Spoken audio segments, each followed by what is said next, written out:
langkahku, kuserahkan semua padamu, Tuhanku.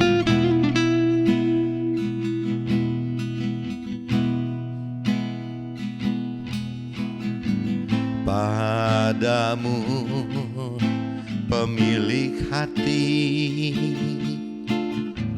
ku ingin kembali. Hati yang selama ini jauh darimu,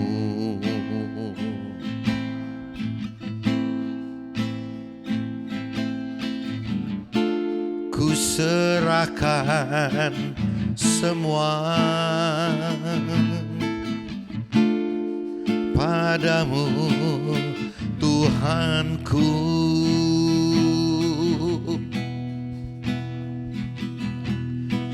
Hanya padamu aku memohon, bimbing langkahku menuju jalanmu. Aku yang lemah dan tak berdaya,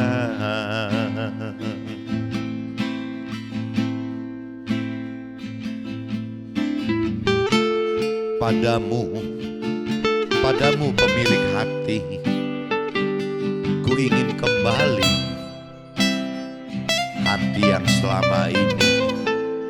Hati yang selama ini jauh darimu, ku serahkan semua padamu, Tuhanku.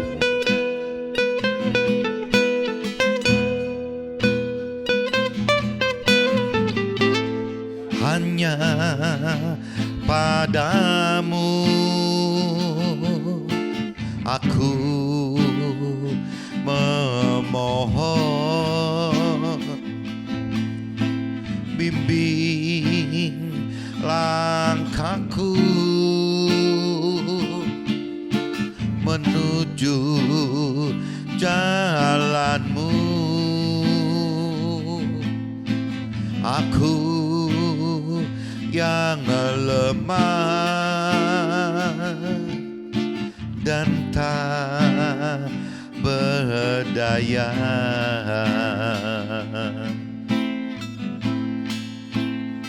bimbing langkahku.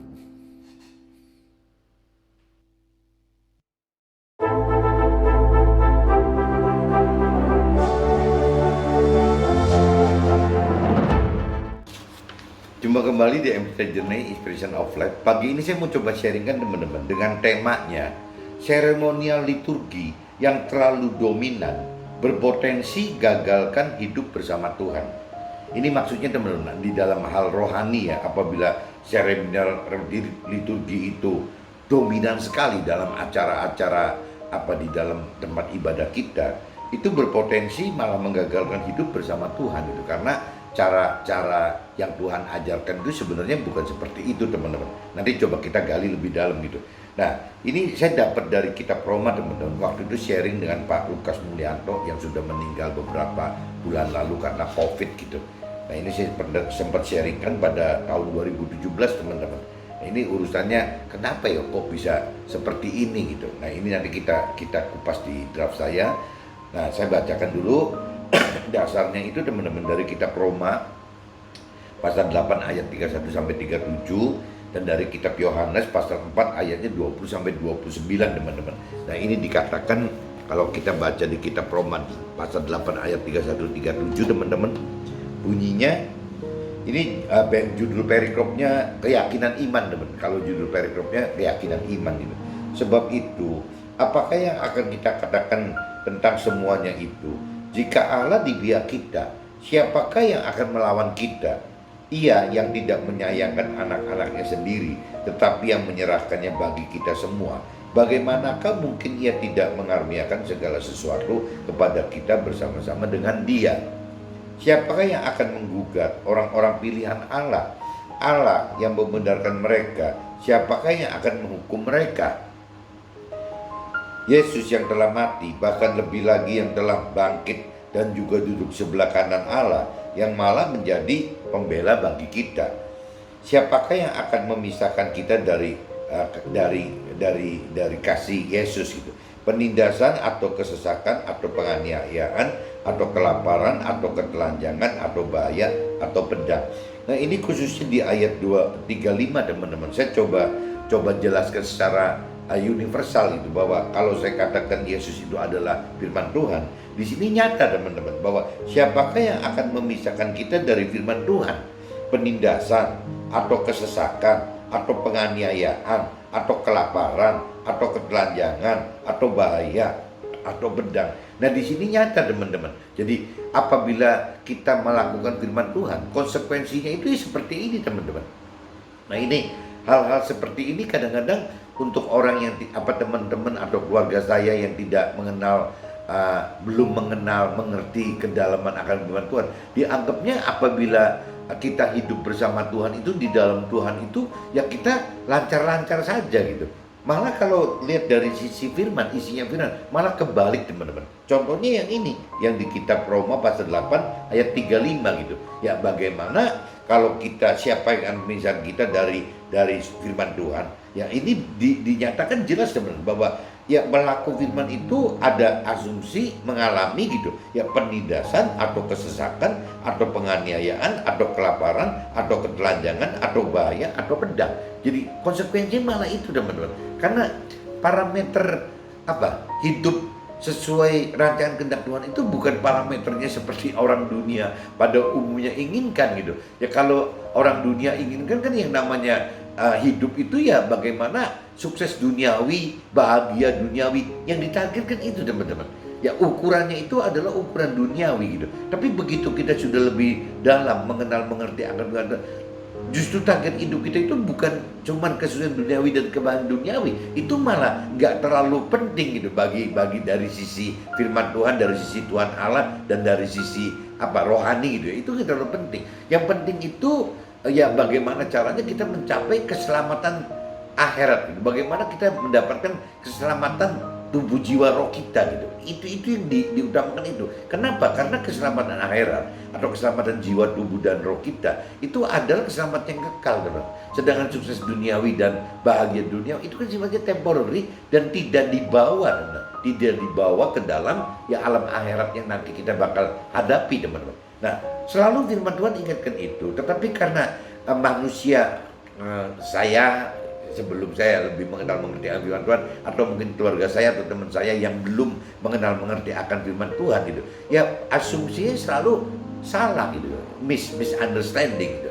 Jadi seolah ikut Tuhan itu ya yang saya sering katakan jadi seperti bagaimana mencari supaya keberhasilan gitu, keberhasilan duniawi ya, kayak orang di dunianya mungkin ya itu pakai istilah Jawa atau pesugihan itu. Jadi jadikan Tuhan itu sebagai alat bagaimana untuk mencapai sukses duniawi dan bahagia duniawi. Dan itu yang salah teman, karena contoh di kitab Roma pasal 8 ayat 35 aja sudah menyatakan begitu. Di 36-nya teman-teman, seperti ada tertulis, oleh karena Tuhan gitu, karena Tuhan Allah, karena firman Tuhan, kami ada dalam bahaya maut sepanjang hari. Kami telah dianggap sebagai domba-domba sembelihan. Nah, ini juga kan mempertegas lagi dengan ayat 36-nya gitu. Ya, jadi seperti ada tertulis, oleh karena firman Tuhan, kita ada dalam bahaya maut sepanjang hari, kami telah dianggap domba-domba sembelihan. Nah, kenapa sih kita disebutnya dalam bahaya maut? Dan kenapa sih kita disebut domba-domba sembelihan gitu? Ya karena kembali lagi teman, dianggap tidak wajar teman. Kehidupan sesuai perintah peraturan firman Tuhan itu dianggap oleh dunia tidak wajar gitu. Nah, ini akan jadi yang disebut maut itu ya kita akan berhadapan dengan banyak sekali orang gitu yang menentang kita, banyak sekali manusia yang menentang kita gitu. Yang baik itu masyarakat, baik itu komunitas, baik itu keluarga besar, keluarga kecil, bahkan keluarga sendiri. Yang baik itu mertua atau orang tua atau anak-anak, bahkan pasangan kita sendiri teman. Itu yang disebut bahaya maut itu seperti itu teman. Jadi kita itu jadi benar-benar hidup itu menderita sekali teman, karena ditentang seperti itu. Jadi seolah-olah kesannya kita terus seperti apa sih, domba yang jadi sembelihan saja gitu. Jadi kayak kalau zaman dulu itu disebutnya kan korban teman. Domba itu kan banyaknya untuk korban gitu, korban pengganti manusia gitu. Ya seolah begitu teman-teman. Tetapi dalam semuanya itu kita lebih daripada orang-orang yang menang oleh firman Tuhan, oleh Tuhan Allah yang telah mengasihi kita gitu. Jadi kembali lagi, apabila kita taat dan tidak takut melakukan firman Tuhan, ya tetap pada ujungnya gitu teman-teman. Ya dalam semuanya itu kita lebih daripada orang-orang yang menang, ujungnya kita akan menang oleh Tuhan Allah yang telah mengasihi kita. Ini di kitab Roma pasal 8 ayat 31-37 saya udah bacakan teman-teman. Ini supaya bisa langsung masuk ke draft, saya coba langsung cross check dengan kitab Yohanes aja teman. Kitab Yohanes, maju sedikit teman-teman, coba teman-teman cari kitab Yohanes pasalnya pasal 4 ayatnya 20 sampai 29 teman-teman. Kitab Yohanes pasal 4 ayatnya 20 sampai 29. Nenek moyang kami menyembah di atas gunung ini, tetapi kamu katakan bahwa Yerusalemlah tempat orang menyembah gitu. Nah ini kalau kita ngelihat cerita wanita Samaria teman-teman.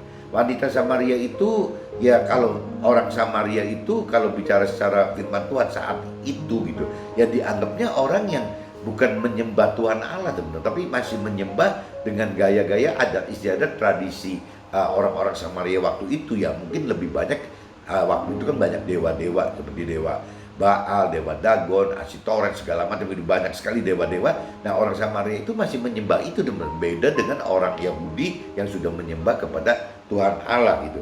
Nah ada seorang wanita Samaria yang nanya begitu, nenek moyang kami menyembah di atas gunung ini. Jadi seolah kalau cerita aturan Samaria ini kalau menyembah itu ya di sini loh, di gunung ini gitu loh.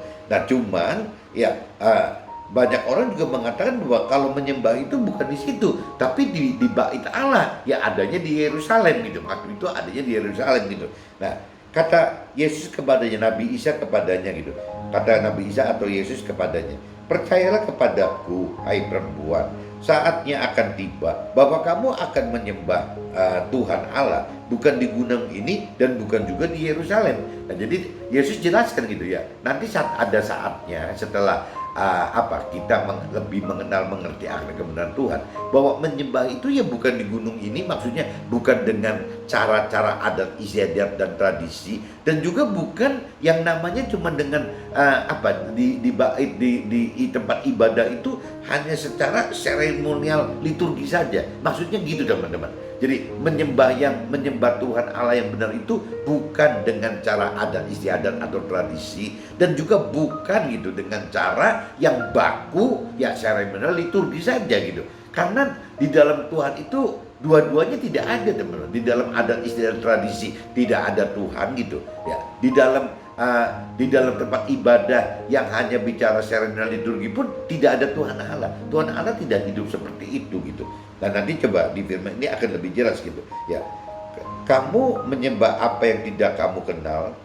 Jadi si Yesus Nabi Isa katakan kepada wanita Samaria itu ya, wanita itu menyembah apa yang tidak orang kenal gitu, mereka kenal atau si wanita itu kenal.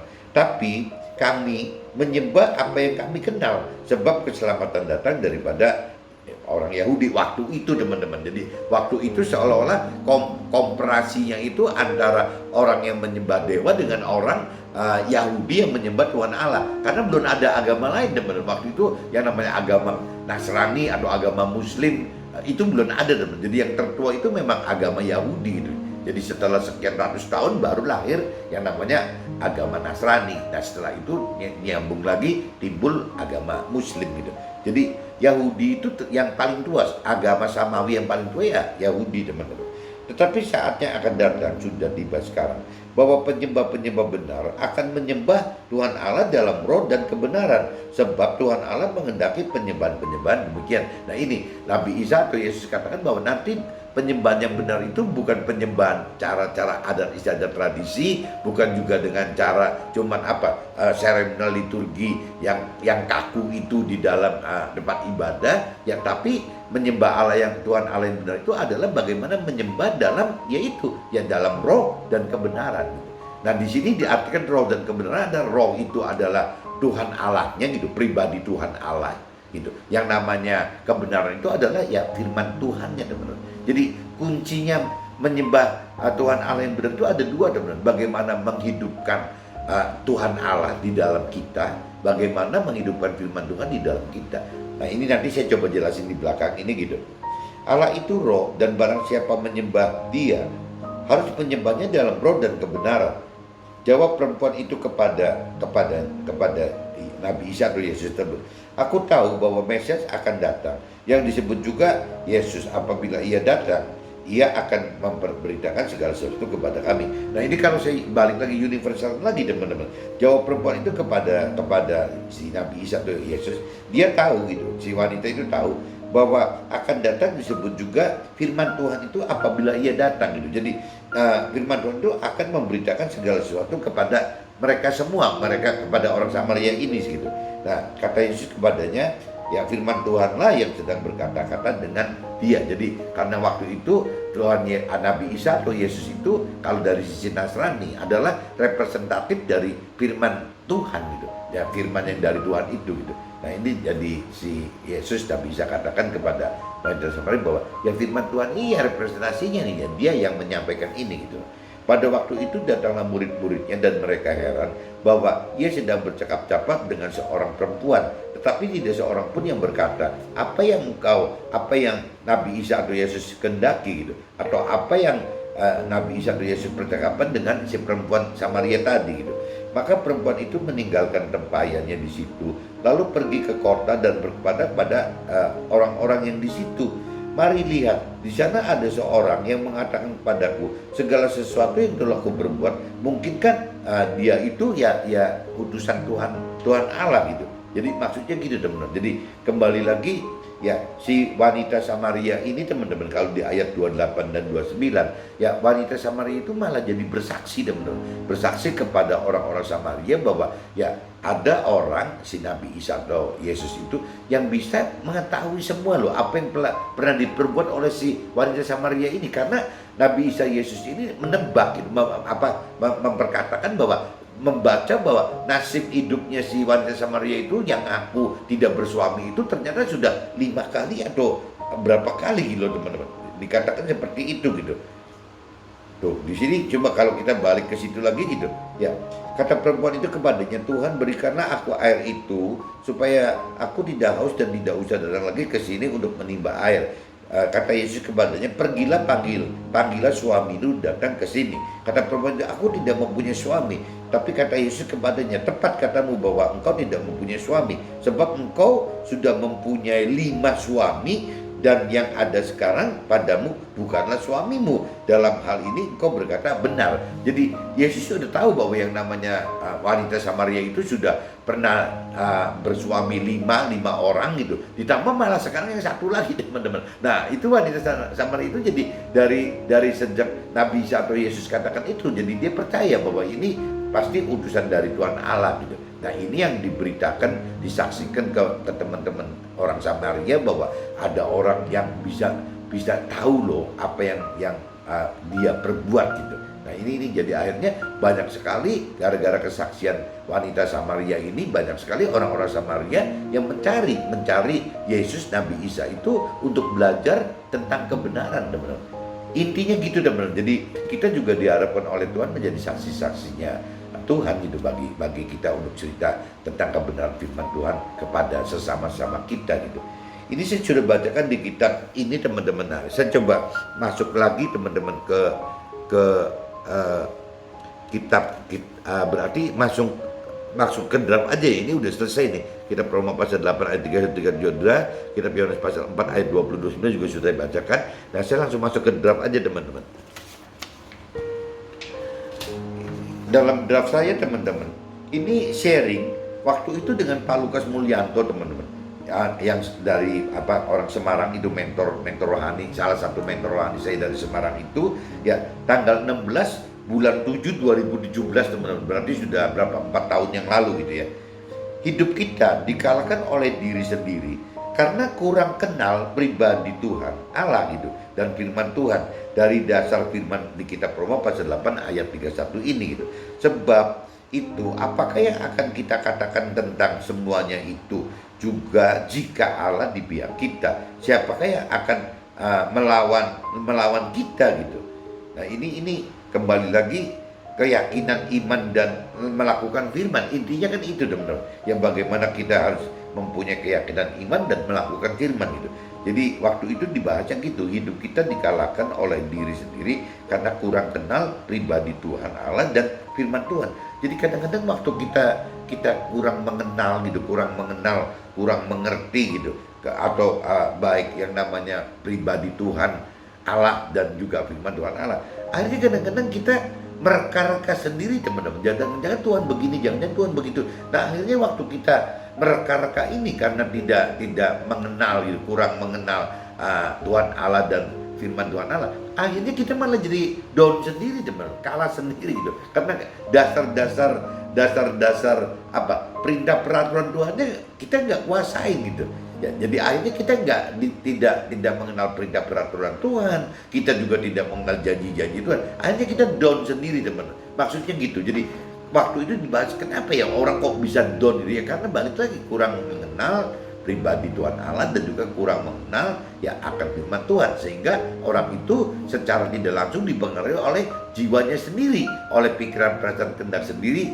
Nah, pola-pola orang seperti ini teman adalah pola-pola orang yang berkeyakinan gitu, orang yang sudah di dalam Tuhan, yang sudah merasa dalam Tuhan, sudah percaya Tuhan, sudah hidup di dalam Tuhan gitu ya. Bahkan secara agama juga sudah secara simbolis, formalitas sudah memang terima Tuhan Allah dan terima firman Tuhan Allah. Tapi dalam kenyataan prakteknya teman-teman, benar-benar ya tidak percaya Tuhan Allah dengan pikiran perasaan kehendaknya Tuhan Allah gitu, dari jiwanya Tuhan Allah. Jadi mereka merasa mengenal pribadi Tuhan Allah dari sisi pikiran perasaan kehendaknya sendiri, jiwanya sendiri gitu. Begitupun soal pengenalan akan firman Tuhan, teman. Ya, mereka menganggap sudah mengenal firman Tuhan, padahal bukan mengenal. Dia mungkin tahu karena pernah mendengar mungkin orang cerita, orang apa gitu. Ya akhirnya ya cuma tahu gitu. Nah, bukan mengenal. Beda teman. Kalau tahu dengan mengenal kan beda. Kalau mengenal itu memang dia membaca langsung gitu dari firman Tuhan gitu. Nah, padahal sejak dia formalitas menerima Tuhan, percaya Tuhan, secara simbolis memang dia sudah menerima kitab suci kok. Ya, bahwa dasar hidup dia yang tadinya belum terima itu dasarnya adalah parameternya adat istiadat tradisi. Nah, sekarang setelah menerima Tuhan, dasarnya adalah ya bagaimana ya dia hidup ya harus lebih mengenal, lebih mengerti dan melakukan firman Tuhan. Karena memang dalam formalitas terima Tuhan, percaya Tuhan dan terima Tuhan itu memang ya diresmikan bahwa hidup itu ya harus di dalam Tuhan Allah gitu, di dalam jalannya Tuhan Allah dan juga di dalam firman-Nya Tuhan Allah, di dalam perintah peraturan Tuhan Allah gitu. Nah, ini yang kadang-kadang membuat kita cuman punya keyakinan seperti itu, dalam realita kenyataannya kita tidak dalam posisi itu teman. Nah, ini yang akhirnya maksud Pak Lukas ya, ini bikin down gitu, bikin down kita orang gitu. Nah, banyak kendala saat kita hendak melakukan firman. Contohnya di kitab Roma pasal 8 ayat 36 sampai 37 teman-teman. Seperti ada tertulis, oleh karena engkau, maksud di sini engkau itu adalah Tuhan Allah dan firman Tuhan gitu. Kami ada dalam bahaya maut sepanjang hari. Kami telah dianggap domba-domba sembelihan. Nah, ayat 37-nya itu tadi 36, sekarang ayat 37-nya. Tetapi dalam semuanya itu kita lebih daripada orang-orang yang menang oleh Dia. Maksudnya Dia di sini ada Tuhan Allah yang telah mengasihi kita.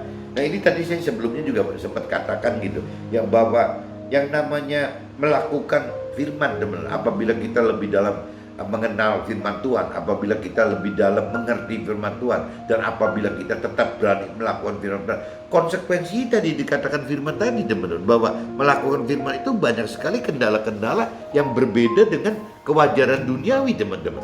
Jadi seolah-olah di sini ya, kalau dari sisi yang tadi di kitab Roma pasal 8 ayat 35 gitu ya, karena ketidakwajaran melakukan firman Tuhan oleh dunia gitu ya, kita ini ya terus-terusan akan mengalami penindasan atau kesesakan atau penganiayaan atau kelaparan atau ketelanjangan atau bahaya atau benda. Nah, hal-hal seperti ini teman-teman oleh orang dunia itu dihindari teman-teman, karena dianggapnya tidak wajar gitu, bertentangan dengan dunia, orang manusia pada umumnya, dunia pada umumnya gitu.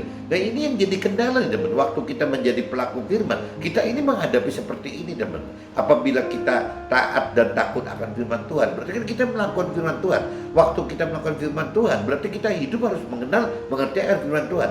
Nah, waktu kita mengenal, mengerti dan melakukan ini tanpa ada firman, tanpa ada roh Tuhan gitu, ya tidak akan kita mampu mengerti dan tidak akan mampu melakukan firman Tuhan. Nah, waktu kita hidupkan roh Tuhan di dalam roh kita, akhirnya kita jadi mampu dan mengerti dan melakukan firman Tuhan. Waktu kita mampu mengerti dan melakukan firman Tuhan, timbul kendala teman-teman. Orang dunia anggap kita tidak wajar, orang dunia anggap kita aneh, bahkan tidak waras gitu. Nah, akhirnya ya kita jadi merasa seperti ditindas gitu. Hidup kita seperti dinista, ditindas, disudutkan, dikucilkan, bahkan oleh yang itu sampai ujung-ujungnya oleh masyarakat, oleh komunitas, oleh keluarga besar, oleh keluarga kecil, oleh keluarga sendiri, bahkan sampai ke pasangan sendiri teman-teman. Ini jangan aneh teman, kalau kita menjadi pelaku firman itu ya kita konsekuensinya akan menghadapi begini. Nah, cuman Tuhan katakan gitu bahwa tetapi dalam semuanya itu ya kita lebih daripada orang yang menang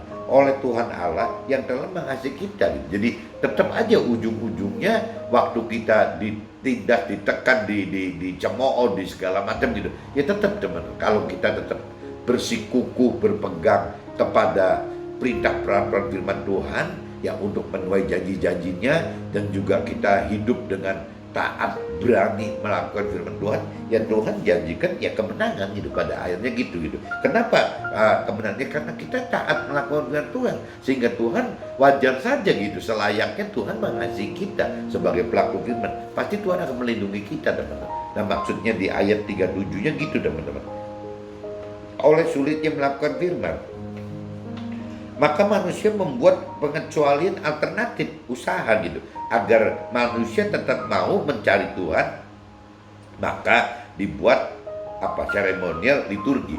Nah, ini kembali lagi teman, karena pada umumnya orang yang diundang oleh Tuhan Allah untuk mengenal, mengerti firman Tuhan Allah, untuk berani melakukan firman Tuhan Allah itu banyak teman, yang diundangnya banyak gitu.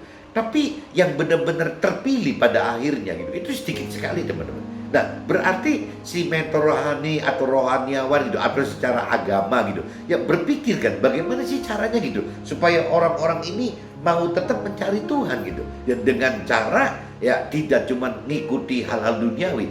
Nah, supaya bisa mirip-mirip, supaya orang tertarik ikut Tuhan, kepaksa dibuat acara-acara oleh si rohaniawan, oleh si agama, oleh si mentor rohani, hal-hal yang lebih mirip-mirip duniawi teman. Maksudnya supaya orang-orang duniawi jadi mau mengikuti apa yang diperintah peraturan oleh Tuhan ini gitu. Jadi si manusianya berjuang teman-teman. Manusia itu berjuang bagaimana membuat satu alternatif substitusi gitu ya, supaya orang dunia mau tetap mencari Tuhan Allah gitu. Nah, ini maksudnya gitu teman-teman. Jadi maksudnya oleh sulitnya melakukan firman, maka manusia membuat pengecualian alternatif usaha. Maksudnya usaha dalam hal mencari Tuhan teman-teman. Jadi karena saking banyak yang majority orang itu, orang keyakinan itu yang sudah mengaku percaya Tuhan secara pribadi, mengaku mengenal firman Tuhan secara jiwanya sendiri itu gitu ya, bagaimana si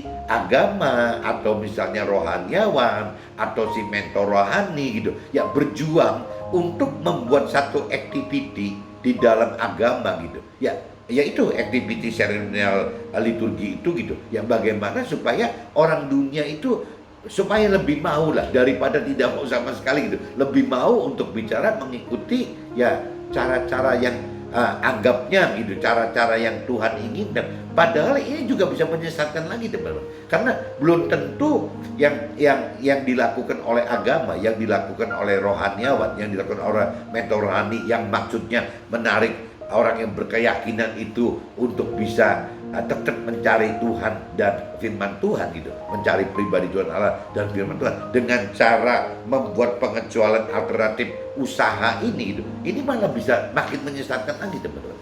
Jadi caranya itu bisa makin salah lagi gitu.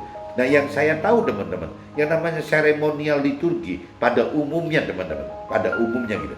Ya, misalnya pertama, khotbah di dalam dari firman Tuhan itu diarahkan hanya kepada pengharapan tuayan tubuh gitu. Kenapa? Karena kembali lagi seleranya orang-orang duniawi atau orang yang berkeyakinan itu gitu. Ya, memang yang dicari itu adalah kesusahan duniawi dan kebahagiaan duniawi. Berarti yang terkaitnya kalau kita bilang tubuh jiwa roh gitu, lebih bicara dari sisi tubuhnya gitu. Nah, akhirnya kepaksa kan yang namanya rohaniawan atau mentor rohani membuat acara, bagaimana caranya ya dengan salah satu itu berkhotbah gitu di tempat ibadah, tapi materinya teman-teman selalu bicara soal kesusahan duniawi, kebahagiaan duniawi. Nah, kalau di teman-teman, kalau di kitab Nasrani teman-teman, ini bagi teman-teman yang di Muslim atau di agama lain gitu.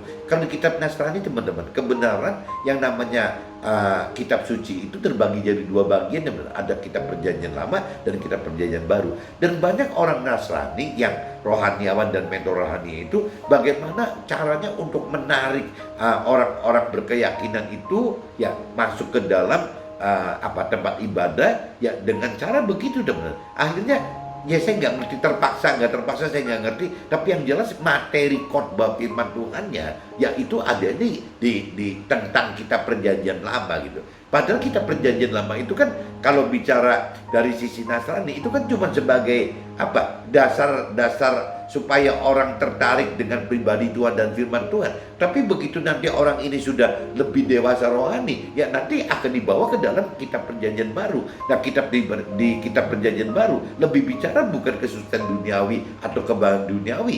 Di kitab perjanjian baru itu zamannya Nabi Isa atau Yesus ini lebih bicara bagaimana menghidupkan roh gitu dan kebenaran. Roh itu adalah bagaimana menghidupkan roh Tuhan Allah gitu, ya melalui roh Tuhan yang Tuhan sudah sediakan bagi setiap manusia, dan juga bagaimana manusia bisa melakukan firman Tuhan gitu teman-teman. Jadi kuncinya di situ gitu. Jadi bukan dengan cuman perjanjian di kitab perjanjian lama, bukan janji-janji Tuhan di kitab perjanjian lama gitu. Jadi kitab perjanjian baru itu adalah ya janji-janji Tuhan bicara bagaimana untuk mendapatkan hidup dalam keselamatan akhirat, hidup dalam keselamatan jiwa gitu. Bukan hidup dalam arti kata hanya sukses duniawi atau bagian duniawi yang sifatnya fana itu gitu.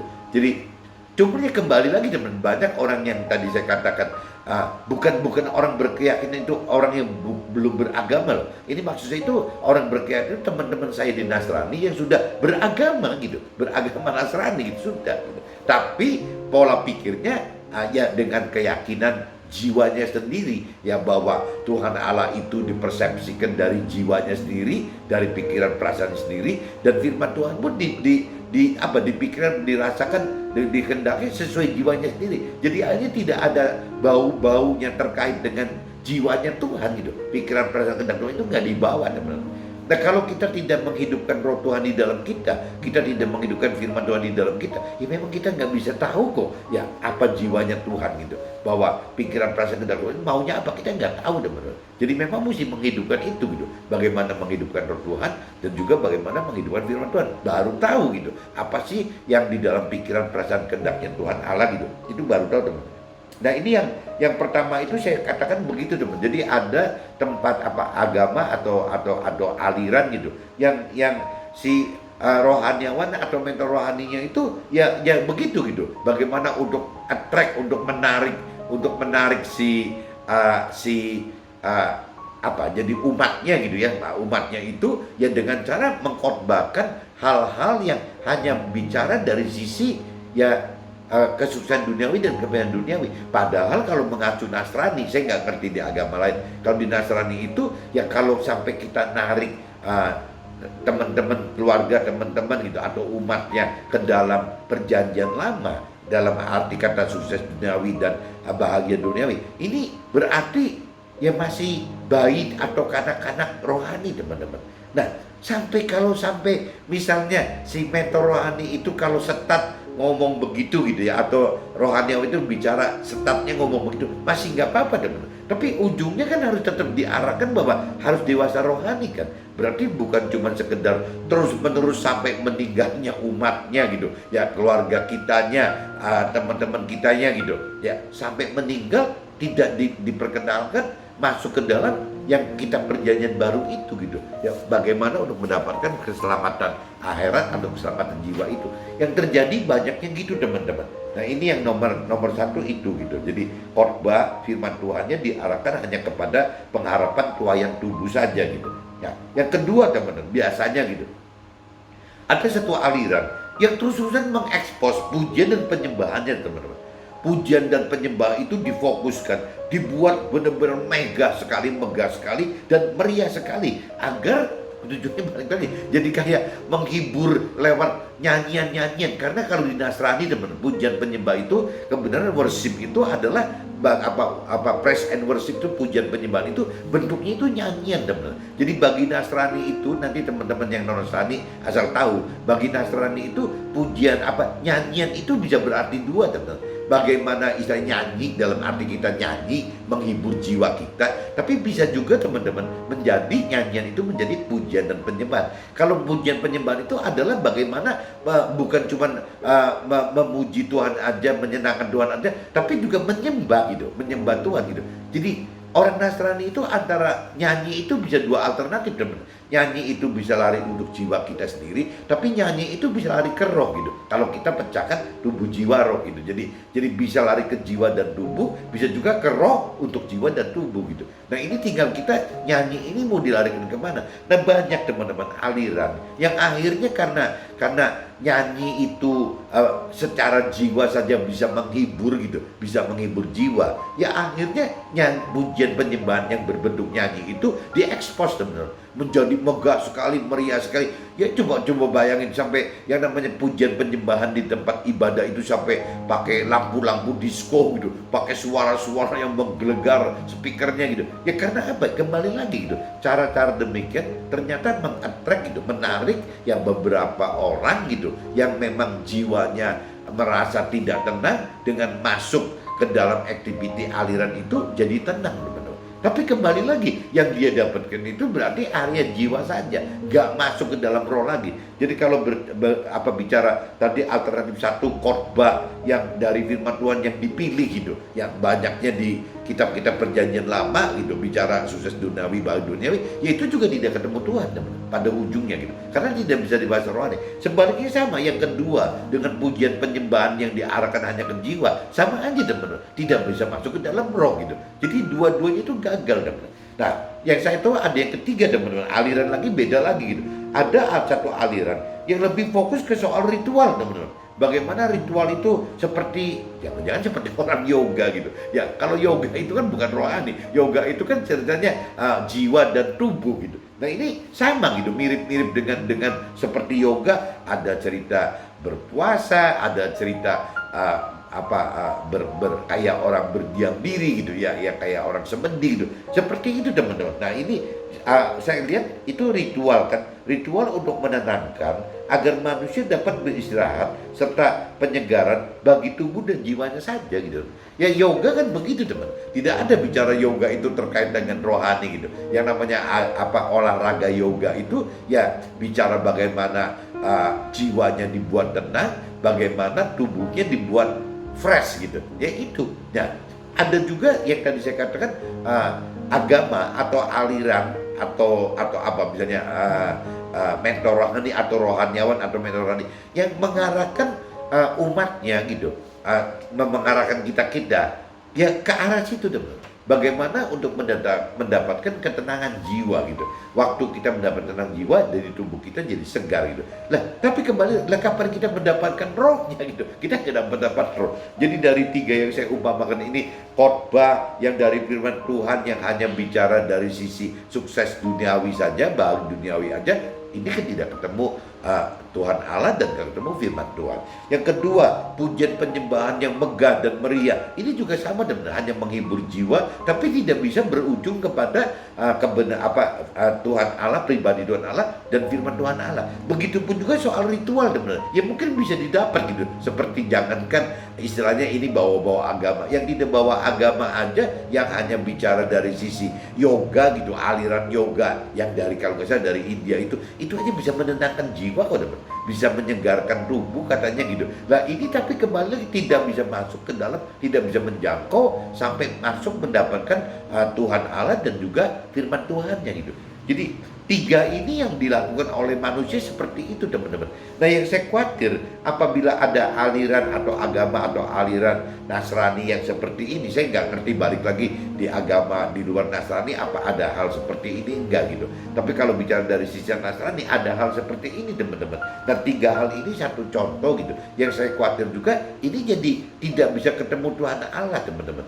Ya tidak bisa menemukan Tuhan Allah dan firman Tuhannya gitu. Nah ini kan kasihan teman-teman. Jadi bedanya apa gitu sama wanita Samaria yang tadi gitu. Ya istilahnya bedanya apa dengan yang Nabi Isa atau Yesus katakan bahwa yang menyembah itu bukan di gunung sini, ya sebab diidentikan dengan bukan menyembah cara tradisi gitu dengan adat istiadat, dan juga bukan juga dengan menyembah di bait di tempat ibadah, tapi karakternya cuma yang ini teman-teman, yang hanya seremonial liturgi saja, yang tadi dijelaskan kan, yang cuma bicaranya khotbah-khotbah soal hal-hal duniawi gitu, ujian-ujian penyembahannya hanya urusannya jiwa saja gitu. Ada yang cerita ritual juga seperti yoga tadi gitu, yang hanya untuk mendapatkan ketenangan jiwa dan kesegaran tubuh saja.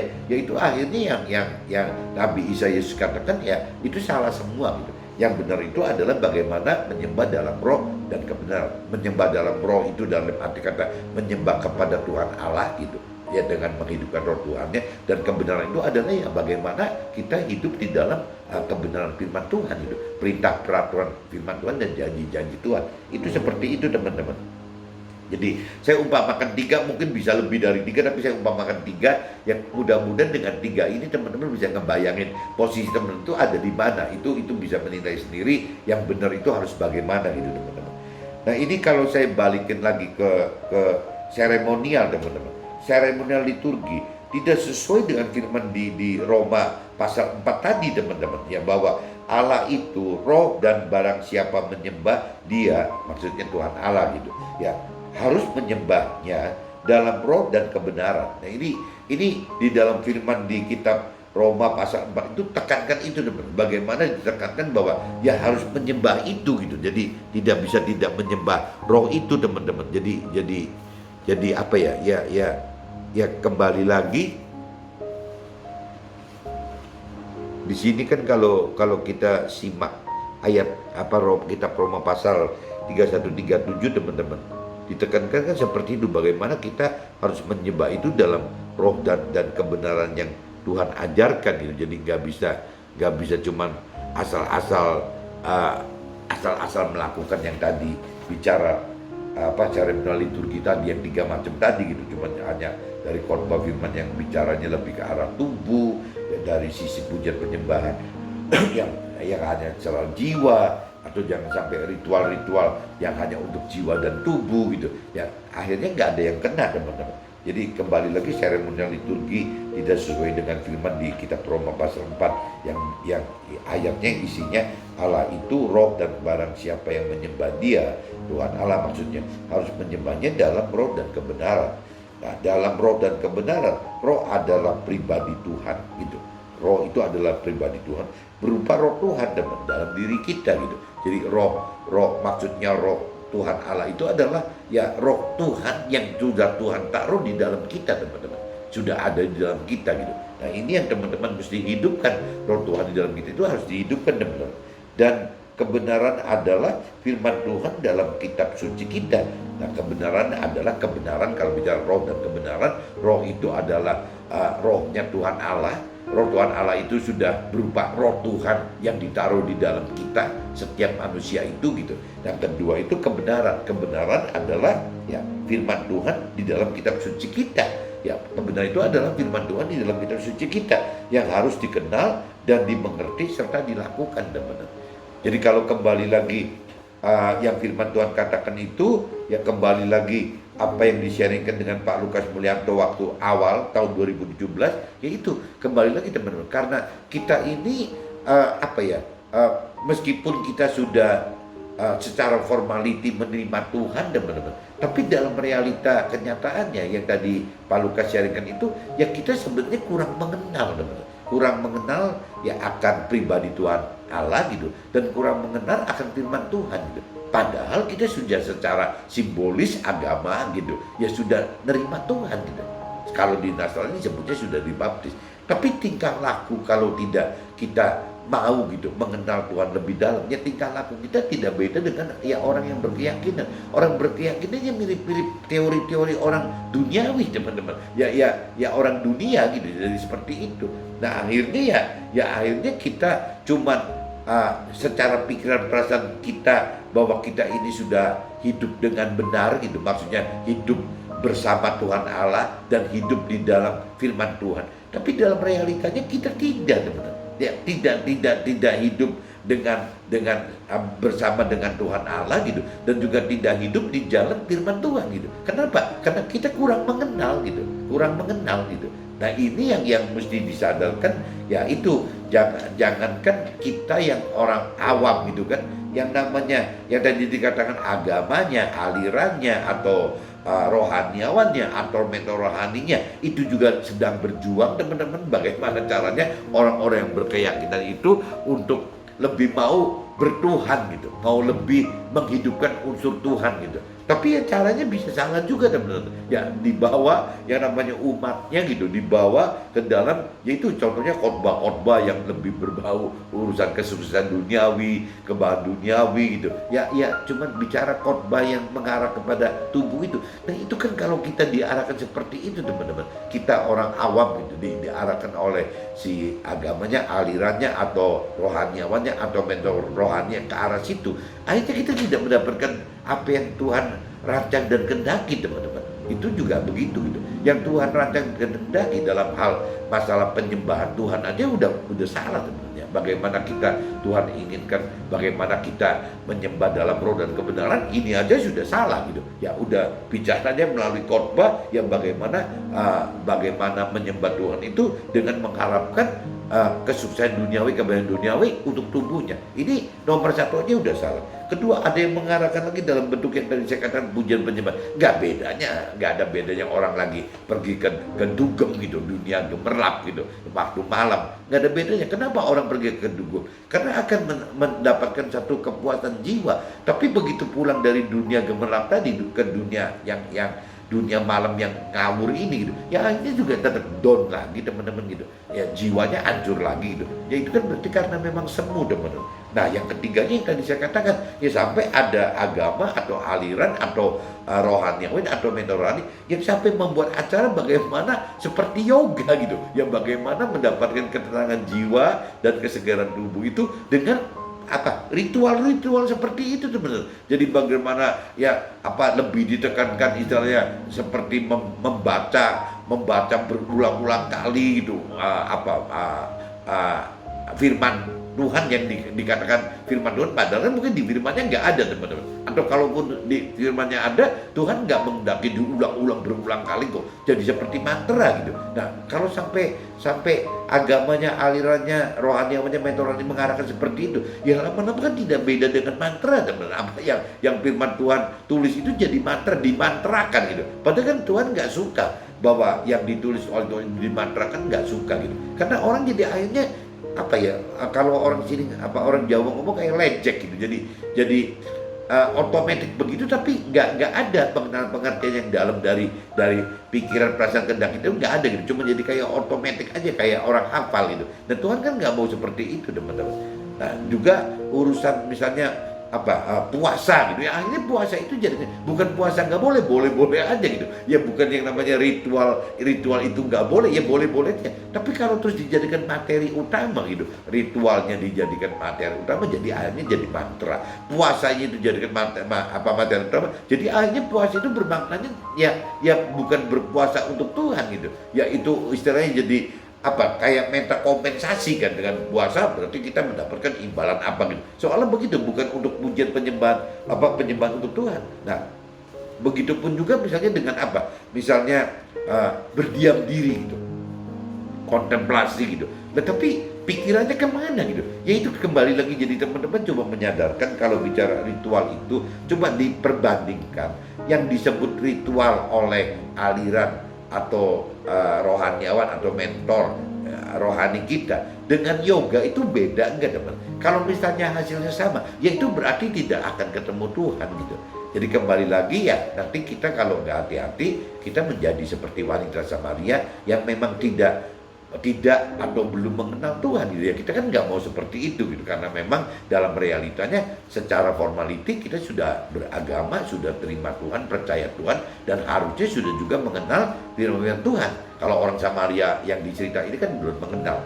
Nah, ini jadi saya kembalikan lagi, teman-teman harus hati-hati. Yang saya coba hari ini umpamakan itu kan ada tiga bentuk seremonial liturgi gitu yang terlalu dominan. Apabila terlalu dominan ya maksudnya akan berpotensi malah menggagalkan hidup kita bersama Tuhan itu, karena yang Tuhan ingin itu bagaimana kita menyembah Tuhan dalam roh dan kebenaran. Roh itu dalam balik lagi untuk dengan Tuhan Allah, bagaimana kita menyembah kepada Tuhan Allah, dan juga kebenaran itu berarti dengan cara-cara sesuai dengan Tuhan. Ini nggak terjadi teman-teman, karena yang dimain tadi itu tidak ada unsur roh. Jadi semua yang khotbah yang tadi bicara sukses duniawi lebih larinya ke tubuh, yang namanya pujian penyembahan yang megah dan gemerlapan meriah itu ujungnya ke jiwa, ritual itu nanti hanya untuk bicara jiwa dan tubuh, yang rohnya nggak ada teman-teman. Mudah-mudahan dengan saya hari ini sharingkan, teman-teman bisa sadar dan secepatnya ya ngikutin apa perintah Tuhan ya, bagaimana menyembah Tuhan dalam roh dan kebenaran. Oke teman-teman, see you, bye-bye.